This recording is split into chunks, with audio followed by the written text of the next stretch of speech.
বিজেপিয়ে যিটো এতিয়া মানুহৰ ওপৰত বিশ্বাস নাই, তেওঁলোকে পৰীক্ষাত ফেইল কৰিব বুলি ভাবি এতিয়া নকল কৰাৰ কাৰণে যিটো চেষ্টা কৰিছে তাক প্ৰতিৰোধ কৰিবৰ কাৰণে আজি যি BLA পৰীক্ষণ হৈছিলে, সেই BLA পৰীক্ষণত আমাৰ বিভিন্নজন লোক আহিছে, সেইসকলকো মই ধন্যবাদ জনাইছোঁ। এতিয়া হিমন্ত বিশ্ব শৰ্মাৰ ভোট চুৰ কৰি যেনেদৰে বৈতৰণি পাৰ হ'ব বিচাৰিছে, পৰীক্ষাৰ সময়ত তেওঁ ভালকৈ নপঢ়িলে, যেতিয়া আপোনাৰ এতিয়া চৰকাৰ আছিল তেওঁ মানুহৰ কাম নকৰিলে, 6 জনগোষ্ঠীক জনজাতিকৰণ নকৰিলে, আমাৰ ল'ৰা ছোৱালীবিলাকক আপোনাৰ চাকৰি বাকৰি নিদিলে, লাখপতি বাইদেউ দিম বুলি কৈ এগৰাকীক এতিয়া 10,000 টকা কোনোমতে দি তেওঁ পাল মাৰিবলৈ আহিছে। বঙালী সম্প্ৰদায়ৰ মানুহসকলৰ মনবিলাক বেয়া, আজি বিভিন্ন জাতি জনগোষ্ঠীৰ মাজত তেওঁ সম্পৰ্ক বেয়া কৰিবলৈ বিচাৰিছে, তেওঁ যিটো ধুৱনি কুঁৱলী পৰিৱেশৰ সৃষ্টি কৰিব বিচাৰিছে।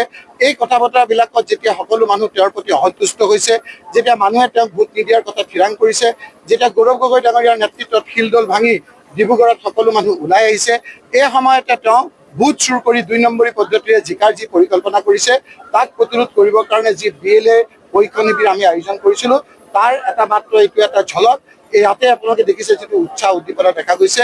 এইবাৰ সকলো সমষ্টিতে এনেদৰে BLA পৰীক্ষণ শিবিৰ হ'ব, কোনো ধৰণৰ ভোট চুৰ কৰিব আমি নিদিম, আৰু তাৰ ফলত হিমন্ত বিশ্ব শৰ্মা অত্যাচাৰী চৰকাৰ পতন হ'ব।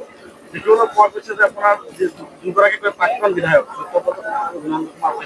তেওঁলোকে এজনে অৱসৰ দল ত্যাগ কৰিছে আৰু এজনে বিজেপি দল ত্যাগ কৰিছে, আৰু সামাজিক মাধ্যমত বিশেষভাৱে চৰ্চা লাভ কৰিছে যে তেওঁলোকে কংগ্ৰেছ দলত যোগদান কৰিব।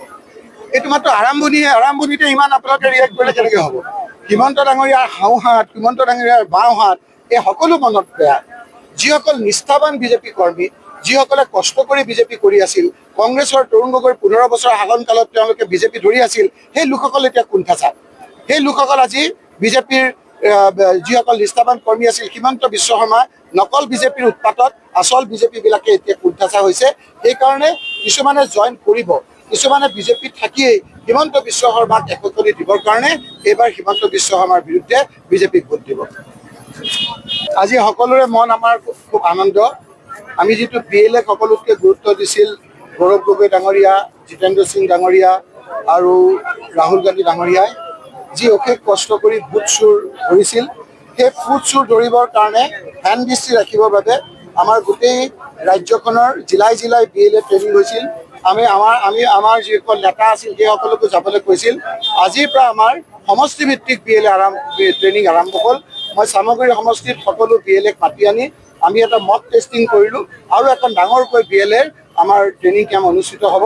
এই ট্ৰেইনিং কেম্পৰ যোগেদি আমি বিজেপিয়ে যিটো এতিয়া মানুহৰ ওপৰত বিশ্বাস নাই, তেওঁলোকে পৰীক্ষাত ফেইল কৰিব বুলি ভাবি এতিয়া নকল কৰাৰ কাৰণে যিটো চেষ্টা কৰিছে তাক প্ৰতিৰোধ কৰিবৰ কাৰণে আজি যি BLA পৰীক্ষণ হৈছিলে, সেই BLA পৰীক্ষণত আমাৰ বিভিন্নজন লোক আহিছে, সেইসকলকো মই ধন্যবাদ জনাইছোঁ। এতিয়া হিমন্ত বিশ্ব শৰ্মাৰ ভোট চুৰ কৰি যেনেদৰে বৈতৰণি পাৰ হ'ব বিচাৰিছে, পৰীক্ষাৰ সময়ত তেওঁ ভালকৈ নপঢ়িলে, যেতিয়া আপোনাৰ এতিয়া চৰকাৰ আছিল তেওঁ মানুহৰ কাম নকৰিলে, 6 জনগোষ্ঠীক জনজাতিকৰণ নকৰিলে, আমাৰ ল'ৰা ছোৱালীবিলাকক আপোনাৰ চাকৰি বাকৰি নিদিলে, লাখপতি বাইদেউ দিম বুলি কৈ এগৰাকীক এতিয়া 10,000 টকা কোনোমতে দি তেওঁ পাল মাৰিবলৈ আহিছে। বঙালী সম্প্ৰদায়ৰ মানুহসকলৰ মনবিলাক বেয়া, আজি বিভিন্ন জাতি জনগোষ্ঠীৰ মাজত তেওঁ সম্পৰ্ক বেয়া কৰিবলৈ বিচাৰিছে, তেওঁ যিটো ধুৱনি কুঁৱলী পৰিৱেশৰ সৃষ্টি কৰিব বিচাৰিছে। এই কথা বতৰাবিলাকত যেতিয়া সকলো মানুহ তেওঁৰ প্ৰতি অসন্তুষ্ট হৈছে, যেতিয়া মানুহে তেওঁক ভোট নিদিয়াৰ কথা থিৰাং কৰিছে, যেতিয়া গৌৰৱ গগৈ ডাঙৰীয়াৰ নেতৃত্বত শিলদল ভাঙি ডিব্ৰুগড়ত সকলো মানুহ ওলাই আহিছে, এই সময়তে তেওঁ ভোট চুৰ কৰি 2 নম্বৰী পদ্ধতিৰে জিকাৰ যি পৰিকল্পনা কৰিছে তাক প্ৰতিৰোধ কৰিবৰ কাৰণে যি BLA পৰীক্ষণ শিবিৰ আমি আয়োজন কৰিছিলোঁ, তাৰ এটা মাত্ৰ এইটো এটা ঝলক। ইয়াতে আপোনালোকে দেখিছে যিটো উৎসাহ উদ্দীপনা দেখা গৈছে। এইবাৰ সকলো সমষ্টিতে এনেদৰে BLA পৰীক্ষণ শিবিৰ হ'ব, কোনো ধৰণৰ ভোট চুৰ কৰিব আমি নিদিম, আৰু তাৰ ফলত হিমন্ত বিশ্ব শৰ্মা অত্যাচাৰী চৰকাৰ পতন হ'ব। দ্বিতীয় পোৱাৰ পিছত যে আপোনাৰ দুগৰাকী প্ৰাক্তন বিধায়ক তেওঁলোকে এজনে অৱসৰ দল ত্যাগ কৰিছে আৰু এজনে বিজেপি দল ত্যাগ কৰিছে, আৰু সামাজিক মাধ্যমত বিশেষভাৱে চৰ্চা লাভ কৰিছে যে তেওঁলোকে কংগ্ৰেছ দলত যোগদান কৰিব। এইটো মাত্ৰ আৰম্ভণিহে, আৰম্ভণিতে ইমান আপোনালোকে ৰিয়েক্ট কৰিলে কেনেকৈ হ'ব? হিমন্ত ডাঙৰীয়াৰ হাওঁহাত, হিমন্ত ডাঙৰীয়াৰ বাওঁহাত, এই সকলো মনত বেয়া। যিসকল নিষ্ঠাবান বিজেপি কৰ্মী, যিসকলে কষ্ট কৰি বিজেপি কৰি আছিল, কংগ্ৰেছৰ তৰুণ গগৈৰ 15 বছৰৰ শাসনকালত তেওঁলোকে বিজেপি ধৰি আছিল, সেই লোকসকল এতিয়া কোণঠাঁচাত।